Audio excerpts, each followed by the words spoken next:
ಜೊಯ್ಡಾ ತಾಲೂಕಿನ ಕುಗ್ರಾಮ ಕುಂಡಲ ಗ್ರಾಮದಿಂದ ಜೊಯ್ಡಾ ತಾಲೂಕು ಕೇಂದ್ರಕ್ಕೆ ರಾತ್ರಿ ವಸತಿ ಬಸ್ಗೆ ಬುಧವಾರ ಗ್ರಾಮದ ಬುದ್ಧಿವಂತ ಗಣಪತಿ ವೇಳಿಪ ಪೂಜೆ ನೆರವೇರಿಸಿ ಚಾಲನೆ ನೀಡಿದ್ದಾರೆ.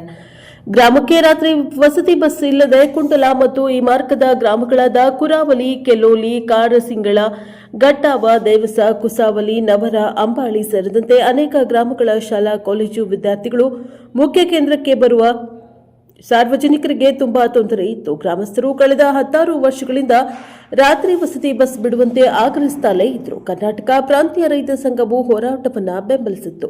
ಸ್ಥಳೀಯರ ಬೇಡಿಕೆಗಳನ್ನ ಕೆಎಸ್ಆರ್ಟಿಸಿ ಘಟಕ ದಾಂಡೇಲಿಯವರು ಸ್ಪಂದಿಸಿದ್ದಕ್ಕೆ ಸ್ಥಳೀಯರು ಅಭಿನಂದಿಸಿದ್ದಾರೆ.